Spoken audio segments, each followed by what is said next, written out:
नमस्कार। FM news में हर्ष त्यागी के साथ हैं आप। आज बड़ी बहस में चर्चा करेंगे 12 साल का रिकॉर्ड तोड़ती थोक महंगाई की। देश में महंगाई बढ़ती जा रही है। नवंबर में थोक महंगाई की दर 12.54% से बढ़कर 14.2% हो गई है। थोक महंगाई का यह आंकड़ा 12 साल के रिकॉर्ड स्तर पर पहुंच गया है। ईंधन और बिजली की कीमतों में तेजी के कारण थोक महंगाई में बढ़ोतरी दर्ज की गई है।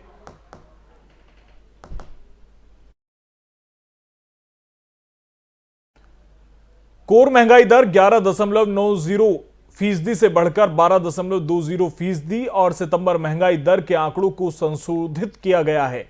आपको बता दें कि ईंधन बिजली की कीमतों में तेजी के कारण यह महंगाई बढ़ी है। कोर महंगाई दर 11.90% से बढ़कर 12.20% हो गई है। खाद्यान्न वस्तुओं की थोक महंगाई 3.06% से बढ़कर 6.07% हो गई है। फ्यूल एंड पावर की थोक महंगाई 37.18% से बढ़कर, आपको बता दें कि अंडे और मांस की थोक महंगाई 9.6% हो गई है। मुताबिक खाने पीने की चीजों वाली थोक महंगाई 3.06% से बढ़कर 6.70% हो गई है। इसके अलावा फ्यूल एंड पावर की थोक महंगाई 37.18% से बढ़कर 39.81% हो गई है। अंडे और मांस की थोक महंगाई 1.98% से बढ़कर 9.66% हो गई है। आलू की थोक महंगाई -51.32% से बढ़कर 49.54% और सब्जियों की थोक महंगाई -18.49% से बढ़कर 3.91% के स्तर पर पहुंच चुकी है। इसके अलावा दूध की महंगाई दर में भी जोरदार इजाफा हुआ है। ये 1.68% से बढ़कर 1.81% हो गई है। हालांकि कुछ क्षेत्र में राहत जरूर मिली है, जैसे कि मैन्युफैक्चर जो प्रोडक्ट्स हैं उनकी कीमतों में गिरावट आई है। इसकी होलसेल महंगाई दर 12.04% से गिरकर 11.92% पर आ गई है।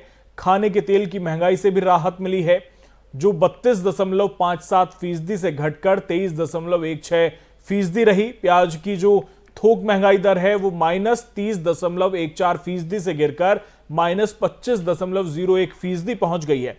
आसान शब्दों में अगर थोक महंगाई दर को समझें तो थोक मूल्य सूचकांक का मतलब उन कीमतों से होता है जो थोक बाजार से एक कारोबारी दूसरे कारोबारी से वसूलता है। ये कीमतें थोक में किए गए सौदों से जुड़ी होती हैं। इसकी तुलना में जो सीपीआई है, कंज्यूमर प्राइस इंडेक्स है, यानी कि उपभोक्ता मूल्य सूचकांक जो है वो आम ग्राहकों द्वारा दी जाने वाली कीमतों पर आधारित होता है।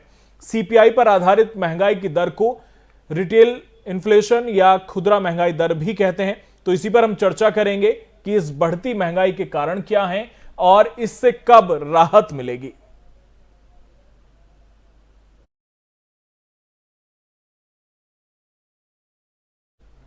तो इसी पर चर्चा करने के लिए हमारे साथ तमाम मेहमान मौजूद हैं। हमारे साथ अर्थशास्त्री आकाश जिंदल साहब हैं, बहुत बहुत स्वागत आपका। बीजेपी से आर.के. मिश्रा साहब हैं, बहुत बहुत स्वागत आपका। कांग्रेस से मनोज तिवारी जी हैं, बहुत स्वागत आपका भी। और सपा से विनय सिंह हैं, बहुत स्वागत है आपका भी।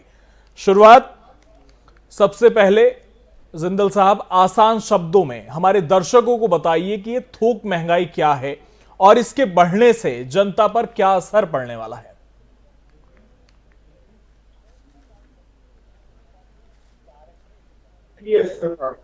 मानता हूँ कि सीपीआई यानी रिटेल इन्फ्लेशन से जनता को इम्पैक्ट आना चाहिए, बट थोक महंगाई से भी देश के आम आदमी को इम्पैक्ट पड़ता है। क्योंकि आज की तारीख में आप देखिए ज्यादा महंगा क्या है, फ्यूल प्राइसेस, पेट्रोल डीजल। अब पेट्रोल डीजल आम आदमी को डायरेक्टली रिलेट करता है। उसके बाद आप तेल लगाइए, चाहे सरसों का तेल, आप फ्यूल में आ जाइए, गैस प्राइसेस, चाहे एलपीजी है, सीएनजी है या और गैसेज हैं, मिल्क प्राइसेस हैं, सबको इम्पैक्ट करती है। और सबसे इंपॉर्टेंट आ जाती है फूड इन्फ्लेशन। देखिए बाकी चीजों की इन्फ्लेशन हिंदुस्तान में कुछ हद तक टॉलरेबल है।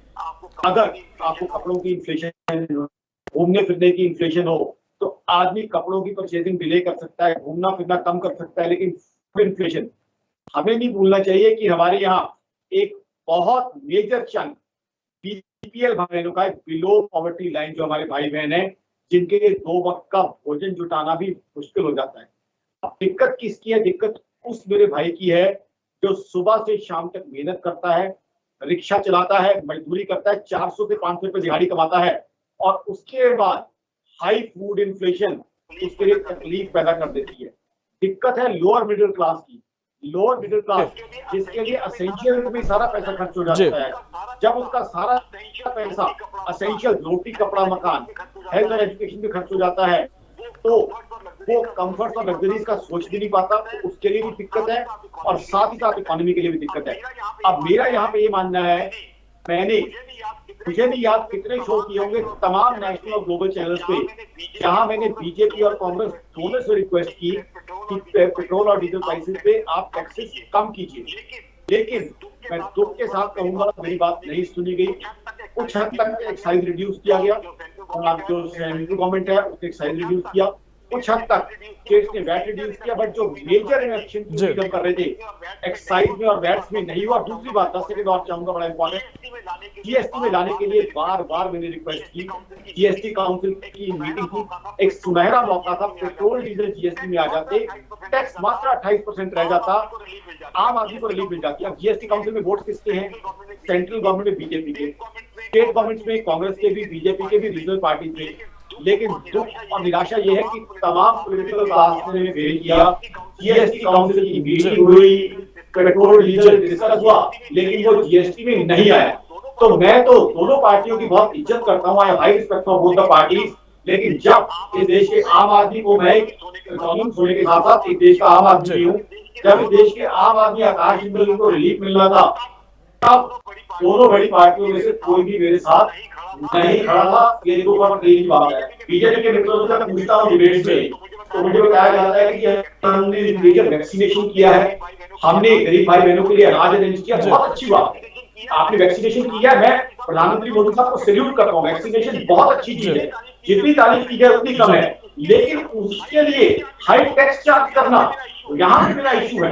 वैक्सीनेशन आपने गरीब भाई बहनों को अनाज आपने प्रोवाइड किया, बहुत अच्छा काम किया है, उसके लिए पैसा जुटाने के और तरीके हैं, कई बार मैंने सजेस्ट किया, उसके लिए आप ग्लोबल मॉडल, चलिए उस पर भी चर्चा करेंगे। आऊंगा मैं दोबारा आपके पास जिंदल साहब, जवाब ले लेते हैं।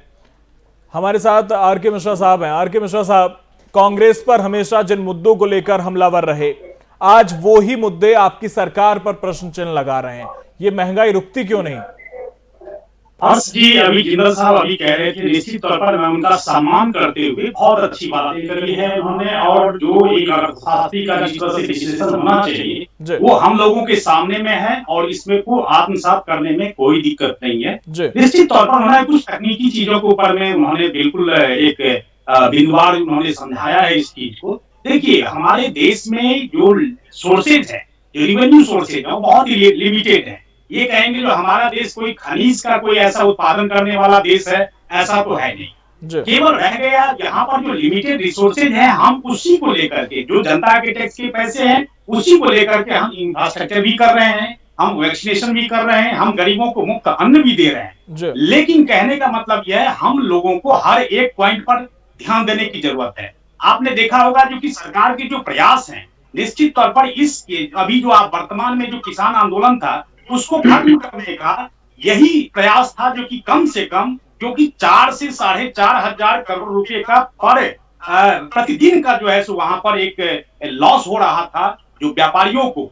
जहां तक बात है एमएसएमई सेक्टर की, अर्थशास्त्री है जिंदल साहब, निश्चित तौर पर इस चीज को समझेंगे, जो कि कोरोना काल में प्री कोविड और पोस्ट कोविड का जो इम्पैक्ट था, उसमें एमएसएमई सेक्टर को जिस तरह से बूस्टअप करने के लिए, हालांकि इकोनॉमी बूस्ट हुई है, टैक्स भी बढ़े हैं, जीएसटी कलेक्शन भी बढ़ा है, लेकिन एमएसएमई सेक्टर को जिस तरह से बूस्ट करने के लिए सरकार ने कदम उठाए, उसके लिए जो स्थापित इंडस्ट्रीज हैं, निश्चित तौर पर उसका फायदा उठाया है उन्होंने। ऐसा नहीं है कि नहीं। सारी बातें अगर आपकी मान भी ली जाए तो आम आदमी को तो राहत नहीं है ना। बिल्कुल हर्ष साहब, मैं बिल्कुल कह रहा हूं, ये हम भी 2-4 हो रहे हैं, जिंदल साहब भी हो रहे हैं, मनोज जी भी हो रहे हैं, विनय जी भी हो रहे हैं, और आप भी हो रहे हैं, ये सब हो रहे हैं। ऐसा नहीं है जो कि इस चीज के लिए जो है सो हम अलग से कोई हमारे लिए एक अलग एक आईना रखा हुआ है, ऐसी कोई बात नहीं है। निश्चित तौर पर हम उन लोगों के लिए मुद्दे भी उठाएं, उन लोगों को भी हम देखें, उन लोगों को भी राहत दें, जहां पर बिल्कुल जो जुड़ा हुआ है, जो जन समस्याओं का जो चीज है, जो हमारे जो निम्न वर्गीय जो मजदूर करने वाले हैं उनको देख करके भी हम लोगों को चलना पड़ेगा। लेकिन उन्होंने, आपने देखा जो कि चाहे वो गरीब प्रधानमंत्री गरीब अन्न योजना हो, आपने देखा जो कि इसको मार्च 21 तक बढ़ा दिया गया है, तो मार्च 22 तक बढ़ा दिया है, सॉरी मार्च 22 तक बढ़ा दिया गया है। तो ये कहने का सरकार की तरफ से ऐसा नहीं है जो कि कोई कदम पीछे हटाई जा रही है, उस हर एक सेक्टर को, उस हर एक कदम को उठाए जा रहे हैं जहां पर इससे राहत मिलने के लिए। आपने देखा एक आर के मिश्रा साहब, अगर खाद्यान्न योजना चलाई जा रही है तो उससे स्पेसिफिक कुछ ही लोग हैं जो लाभान्वित हो रहे हैं, लेकिन महंगाई का असर तो सब पर पड़ रहा है, तो वो भी तो देखिए। और चुनाव से पहले इस तरह के महंगाई के आंकड़े आना वो वैसे भी आपकी पार्टी के हित में नहीं है। निश्चित बात है, लेकिन मैं आपको ये कह रहा हूं, ये जो अभी प्रेजेंट सिनेरियो आपने अभी दिखाया, जो जिस तरह से परसेंटेज दिखाया है, ये किसान आंदोलन जिस तरह से अभी चल रहा था और जिसको हटाने के लिए कदम जिस तरह से सरकार ने उठाया, वो आप देखेंगे निश्चित तौर पर ये टेम्पररी है। ये कहेंगे जो कि स्थायी रूप से इस तरह के प्रभाव हर एक के ऊपर में पड़ेंगे, ये बिल्कुल नहीं है, ये अस्थायी है और इससे जनता को राहत मिलेगी। चलिए ठीक है, दोबारा आऊंगा मैं आपके पास। मनोज तिवारी, क्या कहेंगे जो ये आंकड़े अभी आए हैं, महंगाई को बढ़ते हुए देखा जा रहा है, जनता प्रभावित हो रही है? देखिए हर जी, बात तो बिल्कुल स्पष्ट है, 2004 से लेकर 2014 तक महंगाई डाउन हुआ करती थी। आज की तारीख में महंगाई कंगना रनौत हो गई है। अब दूसरी बात, मैं आपको एक बात बता रहा हूँ, दरअसल क्या है कि आज की वर्तमान सरकार के पास जितने भी जो मंत्रिमंडल के लोग हैं, मुझे नहीं लगता कि कोई मंत्रिमंडल है, सिर्फ एक और एक मंत्री है, वो है श्री नरेंद्र मोदी जी। और मोदी जी को अर्थशास्त्र समझ नहीं आती, ये तो बिल्कुल स्पष्ट है, ये बात जाहिर है। एक बात मैं आपको कहना चाहता हूँ, मिश्रा जी बिल्कुल आप बोलिएगा, पहले मेरी बात को सुनिए। देखिए हम लोग डेवलपिंग कंट्री हैं, विकासशील देश में भारत के जनसंख्या घनत्व को देखते हुए और भारत की परिस्थितियों को देखते हुए यहाँ के लघु उद्योग को बढ़ावा देना आर्थिक प्रगति के लिए बहुत बड़ा मील का पत्थर साबित होगा। इस देश की वर्तमान सरकार का दुर्भाग्य है कि यहाँ के लघु उद्योगों को बिल्कुल बर्बाद कर दिया गया है। अर्थशास्त्र फेल कहाँ है? आज की तारीख में सरकारें जो है बिल्कुल 3-4 लोगों के लिए काम कर रही है, सिर्फ अंबानी और अडानी जैसे लोगों के लिए सरकार काम कर रही है। जब तक इस देश का लघु उद्योग विकसित नहीं होगा, लघु उद्योग पर फोकस नहीं किया जाएगा, उनको बढ़ावा देने के लिए बेसिक नेसेसिटीज की पूर्ति नहीं की जाएगी, तब तक आर्थिक प्रगति इस देश की नहीं होगी। इस बात को पूर्ववर्ती सरकारों ने समझा था, यही कारण था बार बार ये लोग कहते हैं 70 वर्ष, उनको ये नहीं पता है कि 57 वर्ष के कांग्रेस का इतिहास रहा है कि जब जब कांग्रेस की सरकार आई है लघु उद्योगों को बढ़ावा दिया गया है। और भारतीय परिस्थितियों को देखते हुए जो बड़े बड़े अर्थशास्त्री हुए, 22 नवंबर आपको याद होगा 1992, जिस वक्त मनमोहन सिंह जी उस वक्त कोई पॉलिटिकल व्यक्ति नहीं थे, राजनीतिक व्यक्ति नहीं थे, लेकिन नरसिम्हा राव जी ने उनको विशेष आमंत्रण के तौर पर भारतीय परिस्थितियों को देखते हुए उनको लाया गया था। और मनमोहन सिंह जैसे लोगों ने देश की व्यवस्था पर रिसर्च किया, काम किया, पढ़े लिखे लोग हैं, उनको लगा कि जब तक इस देश के मध्यम वर्गीय लोगों का ख्याल नहीं रखा जाएगा, लघु उद्योगों को बढ़ावा नहीं दिया जाएगा, देश आर्थिक प्रगति के पथ पर नहीं जाएगा। और उसी एजेंडा पर कांग्रेस ने काम किया। उसका नतीजा हुआ कि जो आज आर्थिक प्रगति का द्वार खुला वो कांग्रेस के समय में खुला। और विगत जो कमाई थी हमारी 57 वर्षों की, उसको इन लोगों ने लुटा दिया। चलिए मनोज तिवारी जवाब लेंगे आपकी बातों का, लेकिन उससे पहले विनय सिंह जवाब लूंगा आर के मिश्रा साहब, लेकिन विनय सिंह से पहले एक कमेंट ले लेते हैं। जी विनय सिंह साहब, महंगाई के आंकड़े जो हैं वो परेशानी बढ़ा सकते हैं सरकार की, और जनता की तो परेशानी बढ़ ही रही है क्योंकि महंगाई बढ़ रही है। पहली प्रतिक्रिया आपकी।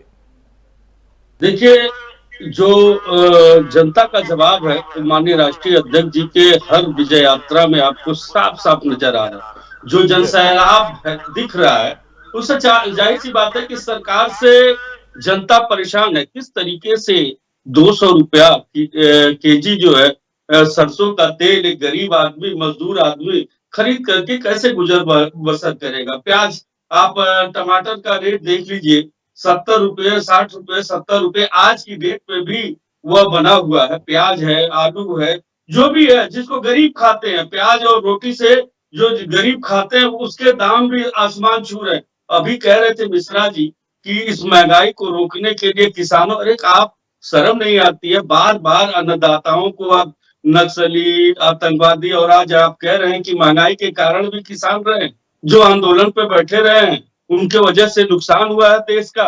आज इस तरीके की बातें शर्मसार कर देने वाली को शर्म भी नहीं आती कि बार बार अन्नदाताओं के बारे में इस तरह की बातें। आज यही अन्नदाता, आज यही देश के प्रदेश की जनता इसीलिए इनके खिलाफ खड़ी हुई है। और यह लड़ाई जो 2022 की हंसी होने जा रही है, विश्वास मानिए कोई पार्टी नहीं लड़ेगी, यह जनता खुद अपने आप लड़ रही है। यह 2022 का चुनाव इनको जवाब देने जा रही है 2022 में, क्योंकि आज बेरोजगारी के वजह से युवा किस तरीके से आत्महत्या कर रहे हैं। आप देख रहे हैं कि महंगाई के वजह से आज श्रमिकों के ऊपर ये फूल वर्षा कर रहे थे, आज श्रमिक जो है किस तरीके से पैदल चलते हुए मर गए, उनको एक गाड़ी तक मुहैया नहीं कराई इन्होंने। शर्म नहीं आती है इन लोगों को इस तरह से कहते हुए हम कि किसानों के वजह से महंगाई बढ़ रही है। आज महंगाई के वजह से पूरा उत्तर प्रदेश परेशान है और महंगाई का परिणाम है कि भारतीय जनता पार्टी का यहाँ से बोरिया बिस्तर बंध चुका है। माननीय अखिलेश यादव जी पुनः सत्ता में वापसी है, यह तय है, और उत्तर प्रदेश का विकास तभी होगा। देखिए, मनोज जी अभी कह रहे थे जो कि मनमोहन सिंह जी अर्थशास्त्री नहीं थे, अर्थशास्त्री थे, राजनेता उस समय में नहीं थे। निश्चित तौर पर जिसके जो गुण हैं उसमें उसको स्वीकार करने में कोई दिक्कत नहीं है। लेकिन इन्हीं के वित्त मंत्री ऐसे भी थे जिन्होंने गोभी एक गमले में उगा करके एग्रीकल्चर इनकम दिखाते थे, तो इन्हीं के मिनिस्टर रहे हैं। तो जहां पर भ्रष्टाचार की बात होती थी तो कांग्रेस की बात होती थी। निश्चित तौर पर महंगाई के लिए अगर कोई जिम्मेदार है तो पिछली सरकार की कुछ नीतियां भी है। ऐसा नहीं है जो कि पिछली सरकार को हम उसको ग्रीन कार्ड दे सकते हैं। और जहां तक विनय सिंह जी की बात है, इनको महंगाई से क्या मतलब, न इनको सभ्यता संस्कृति से मतलब, इनको न बताओ संस्कृति से मतलब है, आपको न बताओ संस्कृति से मतलब है।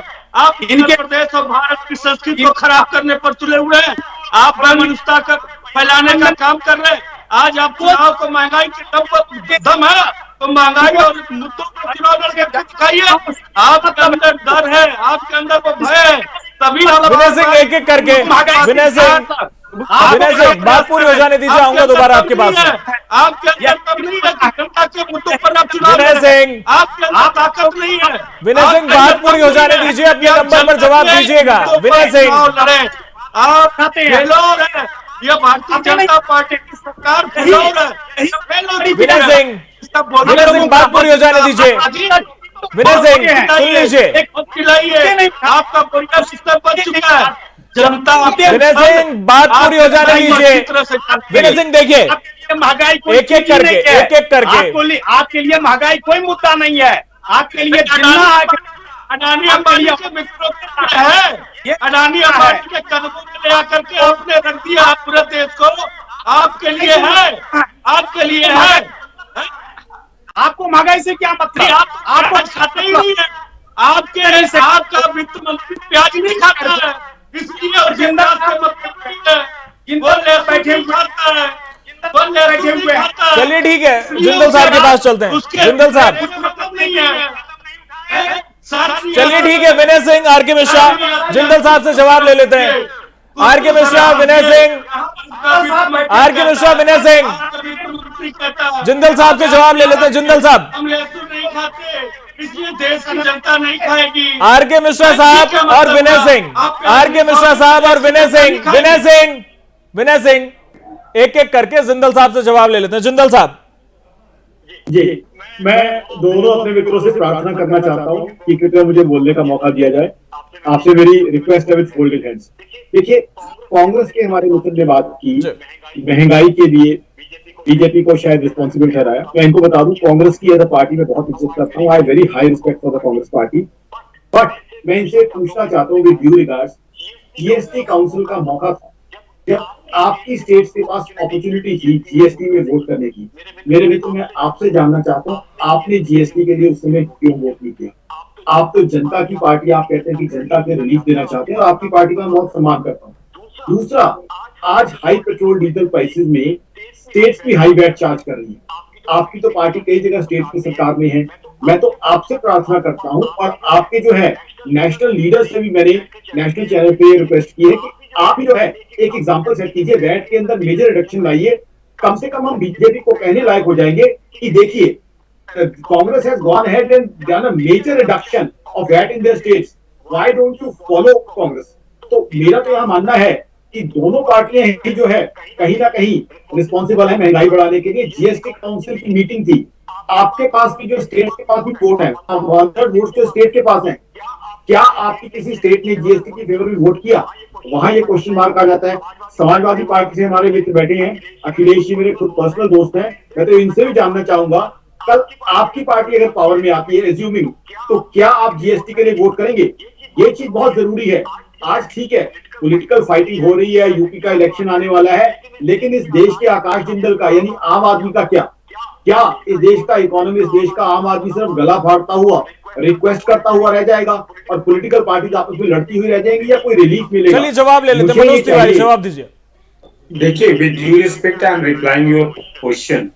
एक बात मैं आपको हर्जी बताना चाहता हूं कि आपको याद होगा कि सबसे पहले हमने ये बोला था कि पेट्रोल और डीजल को, तेल को जो है आप जीएसटी के स्लैब में लेके आइए।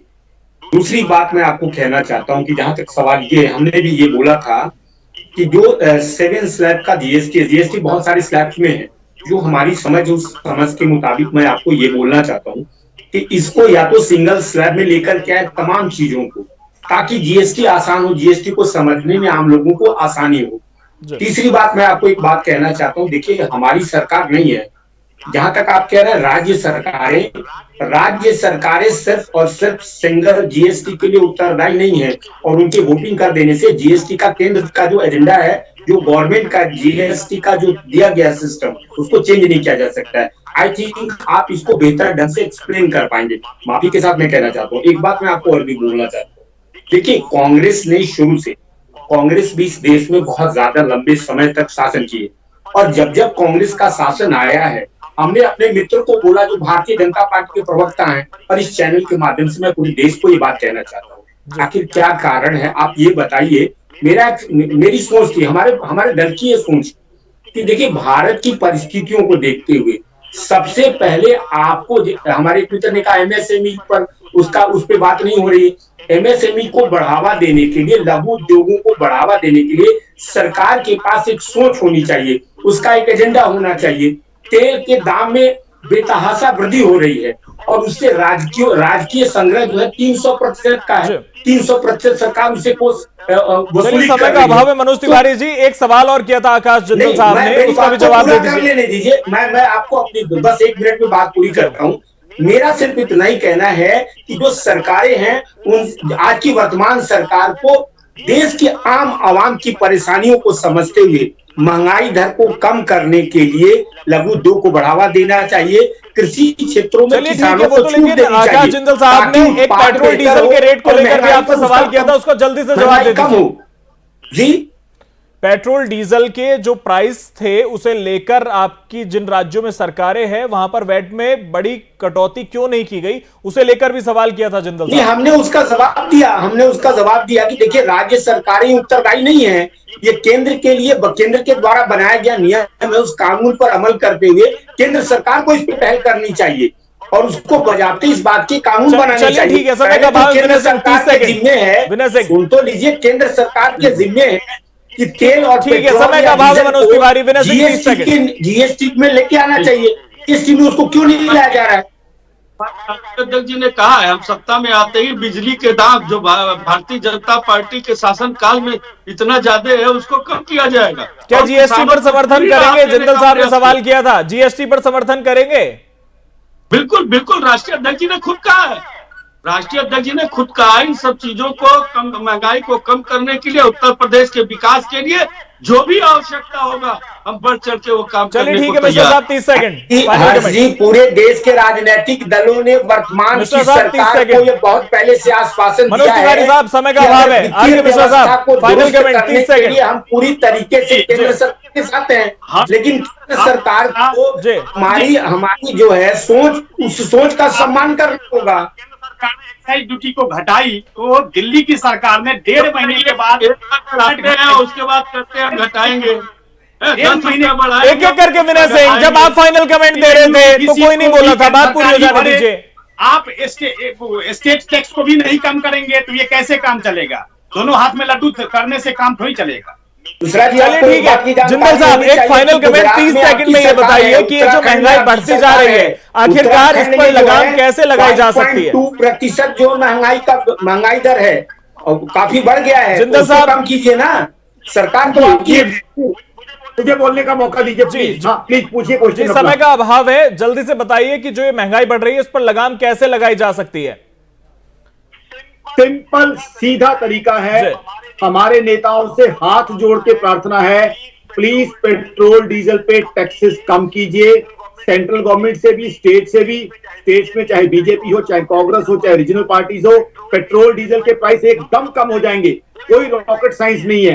टैक्सेस कम कीजिए, पेट्रोल डीजल के प्राइसेस कम होते ही दूध के दाम कम होंगे, सब्जियों के दाम कम होंगे, क्योंकि हर टेबल पे कैस्केडिंग इंपैक्ट पड़ता है। एलपीजी पे सब्सिडी दीजिए, सरसों के तेल पे सब्सिडी दीजिए। चलिए ठीक है, बहुत बहुत शुक्रिया जिंदल साहब आपका, बहुत बहुत शुक्रिया मनोज तिवारी जी, बहुत बहुत शुक्रिया विनय सिंह जी, और बहुत बहुत शुक्रिया आर.के. मिश्रा साहब आपका हमारे साथ इस चर्चा में जुड़ने के लिए। तो महंगाई लगातार बढ़ रही है, जो आंकड़े आए हैं उसके हिसाब से जो 12 साल का रिकॉर्ड है वो टूट चुका है, और चर्चा का निष्कर्ष यही है कि जब तक पेट्रोल और डीजल के जो दाम हैं उन पर लगाम नहीं लगेगी, उन पर कटौती नहीं होगी, चाहे वो केंद्र सरकार करे चाहे वो राज्य सरकार करे, अगर दोनों मिलकर करेंगे तो शायद बड़ी राहत मिल सकती है, तब तक ये महंगाई कम होने का नाम नहीं लेगी। फिलहाल मेरे साथ इतना ही, बने रहिए एफएम न्यूज के साथ। नमस्कार।